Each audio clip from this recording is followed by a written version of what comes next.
आज की कड़ी में हम महान स्वतंत्रता सेनानी और हिंदुस्तानी शास्त्रीय संगीतज्ञ विख्यात बांसुरी वादक पन्नालाल घोष का स्मरण कर रहे हैं, जिनका निधन 1960 में आज के ही दिन हुआ था। 22 साल में अपनी युवावस्था में पन्नालाल स्वाधीनता संग्राम से जुड़े रहे। अपने संगीत सफर के शुरुआती चरण में वे गुरुदेव रविंद्रनाथ टैगोर और काजी नजरुल इस्लाम जैसी हस्तियों के संपर्क में आए, जिन्होंने उनमें राष्ट्रवाद की प्रबल भावना जगाई। महान संगीतज्ञ उस्ताद अलाउद्दीन खां के शिष्य पन्नालाल को हिंदुस्तानी शास्त्रीय संगीत में बांसुरी को मंच प्रस्तुति में लोकप्रिय बनाने का श्रेय जाता है। वे भारतीय शास्त्रीय बांसुरी वादन के प्रणेता माने जाए।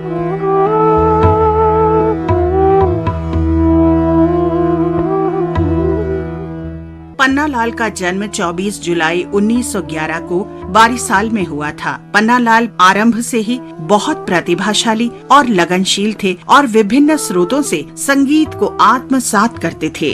1928 में पन्नालाल भारतीय स्वतंत्रता संग्राम में शामिल हो गए। साथ ही उन्होंने जिम्नेशियम ज्वाइन किया और मार्शल आर्ट, बॉक्सिंग और स्टिक फाइटिंग सीखी। जैसे जैसे वे स्वतंत्रता संग्राम में अधिक से अधिक जुड़ते गए, सरकार ने उन पर निगरानी बढ़ा दी। उन्हें भागकर कोलकाता जाना पड़ा। उनके बचपन के मित्र और रिश्तेदार अनिल बिस्वास भी अपने राजनीतिक झुकाव के चलते कोलकाता आ गए।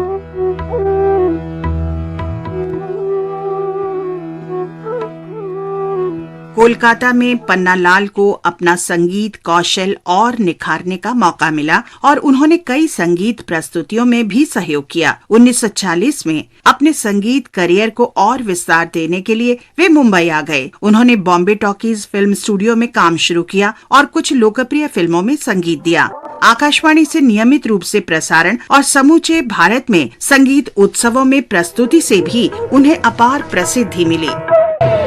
एक सच्चे देशभक्त के रूप में पन्नालाल घोष ने 1951 की राष्ट्रवादी फिल्म आंदोलन के लिए उद्वेलित कर देने वाली रचनाएं और बांसुरी की तान में पिरोया पार्श्व संगीत दिया। इस फिल्म में स्वतंत्रता संग्राम की वास्तविक फुटेज ली गई थी। फिल्म के कथानक में महात्मा गांधी, जवाहरलाल नेहरू और अन्य नेताओं के भाषण और बातचीत भी शामिल।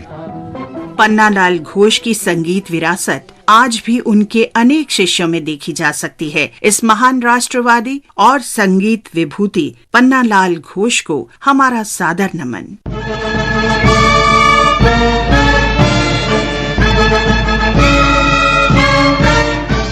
आज हम इंडियन नेशनल आर्मी के पृथ्वी सिंह का भी स्मरण कर रहे हैं, जिनका जन्म 20 अप्रैल 1914 को पंजाब के होशियारपुर में हुआ था। ब्रिटिश सेना में एक सिपाही के रूप में तैनात पृथ्वी सिंह को 1942 में सिंगापुर में जापानी सेना ने गिरफ्तार कर लिया। 1 मार्च 1942 को वे स्वेच्छा से इंडियन नेशनल आर्मी में शामिल हो गए और बर्मा में मित्र देशों की सेना के खिलाफ लड़े। 1944 में बर्मा में युद्ध भूमि में लड़ते हुए ही वे शहीद हो गए। आज हम शहीद मंगरा भगत को भी श्रद्धांजलि अर्पित कर रहे हैं, जिन्होंने रांची में भारत छोड़ो आंदोलन में सक्रिय भाग लिया था। एक विरोध प्रदर्शन के दौरान उन्हें गिरफ्तार कर 15 सितंबर 1942 को पटना कैंप जेल में भेज दिया गया। कारागार में ही 20 अप्रैल 1943 को उनकी मृत्यु हो गई। आज हम शहीद अहमद यार खां को भी याद कर रहे हैं। उन्होंने 1857 में आजादी की पहली लड़ाई में भाग लिया था।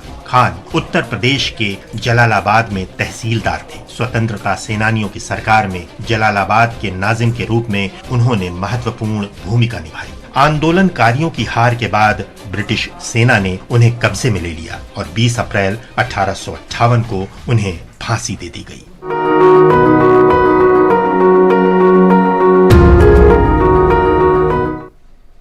तो इस बुलेटिन में बस इतना ही। हमें दीजिए अनुमति। नमस्कार।